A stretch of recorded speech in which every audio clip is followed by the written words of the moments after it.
সার্বিয়ার ভিসা বন্ধ হয়ে গেছে। বিভিন্ন ধরনের রিউমার্স বর্তমানে বাংলাদেশে চলতেছে।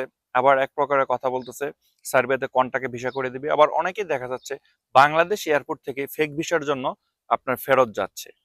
2026 সালে এসে দাঁড়িয়ে আপনার কি আদৌ সার্বিয়া যাওয়া ঠিক হবে কিনা এবং কোন কোন জিনিসগুলোর প্রতি আপনার গুরুত্বপূর্ণভাবে খুব সতর্কতার সহিত নজর দিতে হবে, সার্বিয়ার সার্বিক পরিস্থিতি, সার্বিয়ার যে বাস্তবিকতাগুলা, কাজের কি পরিস্থিতি, বেতনের কি পরিস্থিতি, সাপ্লাই কোম্পানি একসেক্ট একসেক্ট আপনার টোটাল ইন প্রসেসিং যে সময়গুলো সেইগুলা এবং বাংলাদেশে প্রচলিত কিছু রিমার্ক যে বিষয়গুলো জানা অত্যন্ত গুরুত্বপূর্ণ। হ্যালো গাইস, আসসালামু আলাইকুম। কি অবস্থা সবার? সবাই কেমন আছেন? আশা করি ভালো আছেন। আলহামদুলিল্লাহ আমিও ভালো আছি। বরাবর মতো আপনাদের অত্যন্ত রিকোয়েস্টের একটা ভিডিও, তার কারণ বাংলাদেশে বর্তমানে রিউমার্স চলতেছে সার্বিয়া কন্ট্রাকচুয়াল কাজ করে দিবে। আবার অনেকেই বলতেছেন সার্বিয়ার ভিসা বন্ধ হয়ে গেছে, সার্বিয়া আর বাংলাদেশ থেকে লোক নেবে না। আবার একদল লোক বাংলাদেশ এয়ারপোর্টে ফেক ভিসার জন্য আপনার ফেরত যাচ্ছে। এবং সেই সাথে বাংলাদেশের থেকে আপনি 2026 সালে সার্বিয়াতে আসবেন কিনা, এখানকার যে সার্বিক পরিস্থিতিগুলা এবং যে সত্য বাস্তবিকতাগুলা সেই জিনিসগুলা কি, যে বিষয়গুলো জেনে শুনে তারপর আপনার স্টেপ নেওয়া দরকার। সো আজকের এই একটি ভিডিওর মাধ্যমে আমি সবকিছু তুলে ধরার চেষ্টা করব। আশা করি না টেনে ভিডিও সম্পূর্ণ দেখবেন। তার আগে ছোট্ট একটা রিকোয়েস্ট, আপনি যদি আমাদের চ্যানেল নতুন হয়ে থাকেন তাহলে অবশ্যই চ্যানেলটি সাবস্ক্রাইব করে দিবেন এবং পাশে বেল আইকনটি চেপে দিবেন। আর যদি সাবস্ক্রাইব করে থাকেন, thanks আলট। So let's get start the video. তো চলুন ফার্স্ট অফ অল কথা বলা যাক, বাংলাদেশ থেকে নাকি সার্বিয়ার ভিসা বন্ধ হয়ে গেছে। এই বিষয়টা আসলে কতটুকু সত্য? আপনি যদি অনলাইনে স্ক্রল করেন বা বিভিন্ন আপনার সামাজিক যোগাযোগ মাধ্যম, ইউটিউব, ফেসবুক যেখানেই যাবেন, সেখানে এখন একটি কথাই চলতেছে, সার্বিয়ার ভিসা বন্ধ হয়ে গেছে। আমি আপনাদের কাছে প্রশ্ন করতেছি যে সার্বিয়ার ভিসাটা যে বন্ধ হয়ে গেছে, এই সব অনলাইন ভিত্তিক খবর ছাড়া আপনারা সার্বিয়ার যে নিজস্ব ওয়েবসাইট রয়েছে বা পোর্টালগুলো রয়েছে বা সার্বিয়ার যে গভর্নমেন্ট রয়েছে সেইখান থেকে কি আদৌ এরকম কোনো অ্যানাউন্সমেন্ট আসছে কিনা সেটা আগে মেক শিওর করেন। আমি উদাহরণস্বরূপ যদি বলতে চাই, আপনার হাঙ্গেরি গভর্নমেন্ট স্পষ্টভাবে বলে দিয়েছে আপনার এশিয়া ভিত্তিক কোনো দেশ থেকে তারা লোকজন নিবে না। এবং আপনারা বিগত দিনে যে প্রবলেমটা ক্রোয়েশিয়ার ক্ষেত্রে দেখতে পাচ্ছেন, মানে বাংলাদেশ থেকে ভিসা হচ্ছে না একসেপ্টা একসেপ্টা, বাট সেটা সবার জন্য। সার্বিয়ার ভিসা এখনো খোলা রয়েছে, তবে বর্তমানে বাংলাদেশে এক প্রকার অসাধু ব্যবসায়ী আমি বলবো যারা ফেক ভিসার বিজনেস করতেছে, আমি একটু পরে ক্লিয়ার করব, তাদের জন্য দেখা যাচ্ছে এখন এই রিউমার্সটা চলে আসতেছে যে সার্বিয়ার ভিসাটা বন্ধ হয়ে গেছে। বাট বিষয়টা কিন্তু সত্য না। সার্বিয়াতে লোক আসতেছে, তবে আগের থেকে এখন একটু আপনার হিউজ পরিমাণ আমি বলবো যে যাচা বাছা করা হচ্ছে। তার কারণ এখানে আসার পর অনেক লোক এখান থেকে গেম দিয়ে চলে যায়। আবার সার্বিয়ার বেশিরভাগ কোম্পানি হচ্ছে আপনার সাপ্লাই কোম্পানি, তারা সরাসরি কোনো লোক নেয় না, তারা কোনো একটা এজেন্সির কাছে কন্ট্রাক্ট দেয়, তারা বেছে বেছে লোক নিচ্ছে। বিভিন্ন ধরনের মানে যে জটিলতা সেইগুলোর মধ্য দিয়ে সার্বিয়ার ভিসাটা যাচ্ছে। বাট মানে সবচেয়ে বড় যে আশার বাণীটা সেটা হচ্ছে সার্বিয়ার ভিসা হচ্ছে, তবে মানে খুব বেছে বেছে হচ্ছে, এরকম একটা পর্যায়ে চলে গেছে। তার কারণ এখানে আসার পরে সবাই গেম দিয়ে চলে যায়। আপনারা সবাই জানেন নন সেনজেন মুক্ত যতগুলো দেশ রয়েছে তার ভিতরে সার্বিয়া একমাত্র একটা দেশ যে এখান থেকে ইজিলি সেন্ট্রাল ইউরোপে মুভ করা খুবই খুবই খুবই সহজ, যার জন্য এই পোর্টটাকে তারা বেছে নেয়। সো আমি এখন বলবো যে আপনার কি করার দরকার, রিউমার্সে কোনো কান দেওয়ার দরকার নেই। সার্বিয়া ভিসা চালু রয়েছে, তবে আপনি ভালো একটা মাধ্যম দিয়ে, ভালো একটা এজেন্সি দিয়ে তারপর আপনি আবেদন করেন, ইনশাল্লাহ আপনার ভিসা হয়ে যাবে। আপনার এখন যে প্লাস পয়েন্টটা হচ্ছে সেটা হচ্ছে, মানে ওই যে এক কথা আমি বলবো যে যেরকম চিনি ঠিক সেরকম মিষ্টি, মানে প্রবাদ বাক্যে যেভাবে বলে, এখন যেভাবে বাছাই করতেছে এর মানে আপনার ভীত হওয়ার কোনোই কারণ নাই। তার কারণ আপনি এখন যতটা বাছাই করতেছে ঠিক আপনার ভিসাগুলো মেক শিওর হবে। বিগত দিনে যেরকম আপনার ফেক ভিসার ছড়াছড়ি এই সকল যে প্রপাকাণ্ডা এর হাত থেকে আপনি বাঁচতে পারবেন। তার কারণ এখন কোম্পানি যাচাই করতেছে, আপনার ওয়ার্ক পারমিট যাচাই করতেছে, সরজমিনে সার্বিয়ার যে ইমিগ্রেশন অফিসারগুলো রয়েছে তারা গিয়ে গিয়ে চেক করতেছে যে আদৌ এই কোম্পানিতে লোক নেওয়ার ক্ষমতা রয়েছে কিনা, তারা ঠিকভাবে বাসস্থান দিতে পারবে কিনা, তাদের কোম্পানির ট্যাক্স ভ্যাট এভরিথিং সবকিছু ক্লিয়ার রয়েছে কিনা, সবকিছু যাচাই বাছাই করে অনলাইন অ্যাপ্রুভাল দিচ্ছে, ভিসা দিচ্ছে। এটা আপনার জন্য আমার জন্য ভালো। বাট এজেন্সি অসাধু যারা ব্যবসায়ী, যারা ফেক ভিসার বিজনেস করে, তাদের জন্য একটা মাথা ব্যথার কারণ। তার কারণ তারা মানে ঢোল পিটিয়ে বলতেছে সার্ভে ভিসা বন্ধ হয়ে গেছে, বিষয়টা আসলে সত্য না। সো এমতো অবস্থায় আপনি কি করবেন? আমি বলবো যে রিমার্সে কান্না দিয়ে ভালো একটা মাধ্যম দিয়ে আপনি সার্বিয়ার জন্য আবেদন করতে পারেন। তার কারণ সার্বিয়াতে নন সেনজেনভুক্ত যতগুলো দেশ রয়েছে তার ভিতর থেকে আলহামদুলিল্লাহ ভিসা রেশিও আমি ভালো বলবো। তবে বাংলাদেশে একটা নিউজ এবং যে জিনিসটা বড় আকার ধারণ করে ফেলছে যে বাংলাদেশ এয়ারপোর্ট থেকেই সার্বিয়ার ফেক ভিসার কারণে আপনার বাংলাদেশ থেকে ফ্লাইট করতে পারেনি, কথাটা সত্য। বাংলাদেশে এরকম ফেক ভিসা, হাতে বানানো ভিসার এজেন্সির কোনো অভাব নেই। আপনি যদি 50টা এজেন্সি ঘুরেন, আমি চোখ বন্ধ করে বলে দেবো 45টা এজেন্সি আপনার এরকম ফেক ভিসার কাজ করতেছে। বাদ বাকি 5টা এজেন্সি আপনি বেছে বেছে যদি বের করতে পারেন, তারা ভালোভাবে কাজ করতেছে।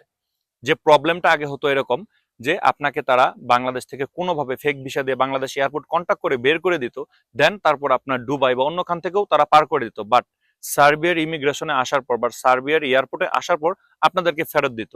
বিগত দিনে আপনারা সবাই জানেন মোটামুটি কয়েক মাস আগে এরকম হয়েছে যে সার্বিয়া এয়ারপোর্ট থেকে 22 জন লোককে ফেরত দিয়েছিল। তারা ঠিক এই যে আমি কথাটা বললাম এই অবস্থার শিকার হয়েছিল। তারা কোনোভাবে বাংলাদেশ থেকে এবং দুবাই থেকে বা অন্যান্য খান থেকে পার হয়ে আসছিল ঠিকই কন্ট্যাক্টের মাধ্যমে, বাট সার্বিয়া এয়ারপোর্টে আসার পরে তাদের ফেক ডকুমেন্টেশন বা এবং ফেক ভিসার কারণে তারা ব্যাক গেছে।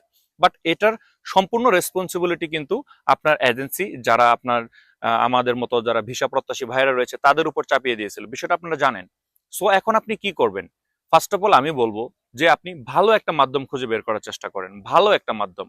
এখন অনেকে প্রশ্ন করেন যে ভাই ভালো মাধ্যম আমি কোথায় পাবো? আবার অনেকে আমাকে বলেন যে ভাই আপনি একটা এজেন্সির নাম বলে দেন। ভাই আমার কাছে যে এজেন্সিটা ভালো সেটা 2 দিন পর আপনার সাথে বিট্রে করবে না, এটার কোনো সিউরিটি আমি দিতে পারবো না। তবে ভালো এজেন্সি চেনার কিছু সহজ উপায়, যেগুলো আমার চ্যানেলে বিগত দিনে ভিডিও দেওয়া রয়েছে, সেই জিনিসগুলো আপনারা অনুসরণ করতে পারেন। যাদের কথার কাজে মিল পাবেন, আমি যেভাবে আপনাদেরকে এক্সপ্লেনেশন করছি, যাদের মিল রয়েছে আপনারা তাদের মাধ্যমে আবেদন করার চেষ্টা করবেন। আশা করি এই দুইটা বিষয় ক্লিয়ার। সো এখন যে বড় একটা প্রশ্ন এসে দাঁড়ায় যে ভাই আমি তো কন্ট্রাকচুয়াল কাজ করতেছি, আমার কন্ট্রাকচুয়াল ভাবে হবে কিনা? না ভাইয়া, কন্ট্রাকচুয়াল বলতে কোনো কিছুই নেই। এই যে বাংলাদেশ এয়ারপোর্ট থেকে ফেরত দিচ্ছে, কন্ট্রাক্টে কোনো গরমিল রয়েছে যার জন্য বাংলাদেশ এয়ারপোর্ট তারা ক্রস করতে পারেনি। বাট যদিও ক্রস করে যেত, মানে ইন কেস তারা যদি কোনোভাবে সার্বিয়াতে পৌঁছে যেত, সার্বিয়া এয়ারপোর্ট থেকে ফেরত দিত, দিন শেষে আপনার এজেন্সি আপনাকে দোষারোপ করতো, আপনার টাকা পয়সা সবকিছু তারা হাতে নিত মাত্র 10 থেকে 15 টাকার একটা ভিসা দিয়ে। সো আমি বলবো যে আপনি 2026 সালে এসে অবশ্যই সচেতন হবেন, যে দেশে যাবেন সেই দেশ সম্পর্কে খোঁজ খবর রাখবেন।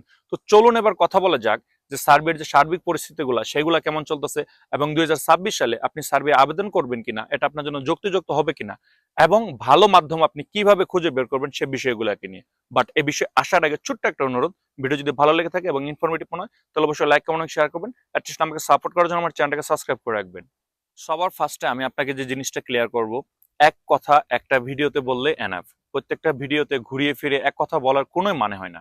সো আমি বলবো যে সার্বিয়ার যে সার্বিক পরিস্থিতি, আপনার 99% সাপ্লাই কোম্পানি, এখানে আপনি আসলে কি কি সাফার করবেন, আপনার স্যালারিটা তুলনামূলক কম হবে, আপনি টিআরসি কার্ডের যে নিশ্চয়তা সেটা আপনার মানে অনেকটাই কম হবে। আবার এমন অনেক ভালো কোম্পানি রয়েছে সাপ্লায়ার যারা আপনাকে টিআরসি কার্ড করে দিবে এবং ভালো কাজ দিবে, এবং আপনার যে অপরচুনিটিস গুলা সবগুলো আপনাকে ভালোভাবে তারা মানে দিবে। সো আমি বলবো ইটস ডিপেন্ডস অন লাক। আপনি যদি আপনার ভাগ্যের সাথে খেলতে চান তাহলে আপনি সার্বিয়াতে এসে ভালো একটা কোম্পানি পেতে পারেন। বাট যদি আপনার গোলটা এরকম থাকে আপনি সার্বিয়াকে হাব হিসেবে ব্যবহার করে আপনি সেন্ট্রাল ইউরোপে মুভ হবেন, তাহলে আমি বলবো যে এই বিষয়টা অবশ্যই অবশ্যই আপনি যার মাধ্যমে আবেদন করতেছেন বা যে এজেন্সিতে আবেদন করতেছেন তাকে অবগত করবেন।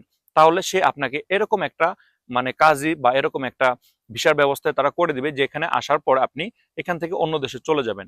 কথাটা কেন বলতেছি, আপনার এখানে কাজ করার উদ্দেশ্যে আসার পর এখান থেকে আপনারা ভেগে গেলে আমার পরবর্তী যে ভাইয়ের এখানে আসবে তাদের প্রবলেম হচ্ছে। সার্বিয়ার ভিসা কিন্তু বন্ধ না, তারা স্ট্রিক্ট করতেছে, নিয়মগুলো কঠিন করতেছে। আপনি বিগত 1 বছর বা 2 বছর আগের দিকে তাকান, সার্বিয়ার ভিসা একদম ডাল ভাতের মতো ছিল। বাট তারা ডে বাই ডে নিজেদের ডিজিটালাইজড করে এবং তাদের যে ভিসা ব্যবস্থাটা তারা দিন দিন কঠিন করতেছে। ইন ফিউচারে আমাদের ভুলের কারণে এই জিনিসগুলো আরো কঠিন হবে। সো আমি বলবো যে সবকিছু জেনে শুনে তারপরে আপনি ডিসিশন নেন। আপনার কপাল যদি ভালো হয়, আপনার এজেন্সি যার মাধ্যমে আপনি আবেদন করতেছেন সে যদি ভালো হয়, তাহলে আপনি এখানে এসে ভালো কাজ বাজ ভালো অপরচুনিটিস পাবেন। আদারওয়াইজ আপনি পাবেন না, এখান থেকে গেম দিয়ে আপনার অন্যখানে চলে যেতে হবে। তার কারণ সার্বিয়ান যে সকল কোম্পানি রয়েছে তারা এই হ্যাসেল গুলা নিতে চায় না। বিষয়টাকে বোঝার চেষ্টা করবেন, তারা কেন সাপ্লাইয়ের মাধ্যমে লোক নেয়, প্রশ্নটা কি আপনার মনে আসতে পারে না? আমি জানি আপনি যদি সার্বিয়া নিয়ে ঘাটাঘাটি করেন এই প্রশ্নটা আপনার মনে অবশ্যই আসবে। তার কারণ কেন সাপ্লায়াররা সব সময় এরকম হয় বা কেন সার্বিয়ান কোম্পানিগুলো সাপ্লাইয়ের মাধ্যমে লুক নেয়, ফার্স্ট অফ অল একটু বোঝার চেষ্টা করবেন। একটা কোম্পানি তাদের ট্যাক্স বেট ঠিক আছে কিনা, তাদের কতটুকু যোগ্যতা রয়েছে, তাদের অপরচুনিটিস, তাদের বিগত দিনের হিস্ট্রি, এখানে কতজন লোক নেওয়ার ক্ষমতা রয়েছে, আপনাকে ঠিকভাবে তারা বাসস্থান দিতে পারবে কিনা, আপনাকে স্যালারি দিতে পারবে কিনা, এভরিথিং সবকিছু মেক শিওর করে গভর্নমেন্টের কাছে আবেদন করে আপনাকে এখানে আনবে। আপনার সব রেসপন্সিবিলিটি সেই কোম্পানিটা নিবে। বাট আপনি এখানে আসার পর আপনি জানেন আপনি এখানে থাকবেন, আপনি ভেগে চলে যাবেন সেন্ট্রাল ইউরোপে। তাহলে যখন আপনার টিএসসি কার্ড বা ওই গভর্নমেন্টকে যখন জবাবদিহিতা করতে হবে যে কিছুদিন আগেও তুমি 10টা কর্মী নিয়ে আসছো, সেই কর্মীগুলো কোথায়, তাদের টিএসসি কার্ড কেন করতেছো না, তাহলে কোম্পানি কোন একটা পর্যায়ে আপনাকে নিয়ে রিস্ক নিবে, আপনি এখানে আসার পরে চলে যাবেন। এই একটা কারণে আপনার সার্বিয়ার যে বিশিষ্ট কোম্পানিগুলো রয়েছে, রিলায়েবল কোম্পানিগুলো রয়েছে, তারা ছাড়া মোটামুটি অন্যান্য যে কোম্পানি রয়েছে তারা বেশিরভাগই আপনার তাদের যে মানে কর্মী নেওয়ার যে প্রক্রিয়াটা সেটা মানে টোটালটাই আপনার সেই দেশের এজেন্সি বলে আমরা বাংলাদেশে যেটাকে বলতেছি সাপ্লায়ার, তাদের হাতে তুলে দেয়। আশা করি বিষয়টা ক্লিয়ার। বাট সার্বিয়ার সার্বিক পরিস্থিতির ক্ষেত্রে আমি বলবো যে সার্বিয়ার সার্বিক পরিস্থিতি আগের থেকে অনেক ভালো রয়েছে, অনেক ভালো রয়েছে। তার কারণ এখানে আসার পর বিগত দিনে যেরকম বাঙালি কমিউনিটি কম ছিল, এখন বাংলাদেশি কমিউনিটি হচ্ছে এবং একে অপরের পাশে গিয়ে দাঁড়াচ্ছে। কেউ কাজ না থাকলে অন্য একটা ভাই এসে কাজের ব্যবস্থা করে দিচ্ছে। বিভিন্ন ধরনের হিউজ পরিমাণ ভালো অপরচুনিটিস পাচ্ছেন। আর সবচেয়ে বড় কথা হচ্ছে ইউরোপে আসার যে আপনার স্বপ্নটা, সেটা কিন্তু সার্বিয়ার দ্বারা আপনার পূরণ হচ্ছে। সো এই বিষয়গুলো আপনি মাথায় রেখে ভালো একটা মাধ্যম দিয়ে আপনি সার্বিয়ার জন্য আবেদন করতে পারেন। তবে ভালো মাধ্যম পাওয়ার ক্ষেত্রে আমি আপনাকে কিছু হিংস দিয়ে দিচ্ছি। বিষয়টা হয় এরকম, যারা আপনাকে সবকিছু খুলে বলবে, আমি আপনাকে 1 মাসে ভিসা করে দিব, আমি আপনাকে কন্টাকে ভিসা করে দেবো, এগুলো হচ্ছে ফ্রড। এদের থেকে দূরে থাকেন। প্রপারলি আপনার 6 থেকে 7 মাস বা 8 মাসের মতো একটা সময় লাগতে পারে। এই এজেন্সি আপনাকে খোলামেলা ভাবে বলবে, এন্ড দেন আপনাকে তারা আইডি পাসওয়ার্ড দিয়ে দিবে। আপনার বলার যে আইডি পাসওয়ার্ডটা, সেটা আপনাকে তারা দিয়ে দিবে এবং সবকিছু তারা আপনাকে শেয়ার করবে এবং দেখাবে। আর আপনি যে কোম্পানির আপনার পারমিট গুলো পাচ্ছেন, অবশ্যই আপনারা সেগুলো অনলাইনে জাজ করার চেষ্টা করবেন, একটু মানে ভেরিফাই করার চেষ্টা করবেন তারা কেমন রিলায়েবল, তারা সবকিছু ঠিকঠাক রয়েছে কিনা। সো এই বিষয়গুলো নিয়ে আমি বলবো যে আপনারা অবশ্যই ঘাটাঘাটি করবেন এবং আমি যেভাবে বলতেছি যারা এইভাবে কাজ করবে আপনারা তাদের মাধ্যমে আবেদন, তারা সবকিছু আপনাকে মেক শিওর করে দিবে। এবং আপনার কাছে যদি মনে হয় যে আপনার সময়টা বেশি চলে যাচ্ছে, কেন বললাম কথাটা, এখন আগের থেকে তুলনামূলক সময়টা কম লাগবে, সেক্ষেত্রে যদি আপনার অনলাইন অ্যাপ্রুভালের জন্য 5 মাস বা 6 মাস হয়ে যায়, তাহলে আমি মনে করি যে ওই এজেন্সির পেছনে আপনারা সময় দেওয়ার কোনো দরকার নেই। তার কারণ অনলাইন অ্যাপ্রুভালের জন্য সর্বোচ্চ 2 মাসের বেশি সময় কোনোভাবে দেওয়া সম্ভব না। যদি আপনাদের এরকম কারো হয়ে থাকে, আমার এই ভিডিওটি এখন দেখে থাকেন যে আপনারা অনলাইন অ্যাপ্রুভালের জন্য আবেদন করে রাখছেন, আপনাদের 5 মাস বা 6 মাস হয়ে গেছে, আমি বলবো যে আপনি চাইলে ফাইলটা তুলে নিয়ে আপনি ওই এজেন্সির মাধ্যমে অন্য একটা ভালো কোম্পানিতে আবেদন করতে পারেন। আদারওয়াইজ আপনার সময়টাই নষ্ট হবে। সো এই যে সকল বিষয়গুলো টুকিটাকি, এই বিষয়গুলো যারা আপনাকে একদম খোলাসা করে বলবে, আপনি তার মাধ্যমে আবেদন করেন। তাহলে আমি মনে করি আপনার সার্বিয়া আসার স্বপ্নটা পূরণ হবে। সো ভিউয়ার্স, সার্বিয়া নিয়ে আরো কিছু গুরুত্বপূর্ণ কথা বলবো অন্য কোনো একটা ভিডিওতে, সেই ভিডিও দেখার অনুরোধ জানিয়ে আজকে ভিডিও এখানে শেষ করতেছি। সবাই ভালো থাকবেন, আমার জন্য দোয়া করবেন, আপনার জন্য দোয়া রইল। আসসালামু আলাইকুম।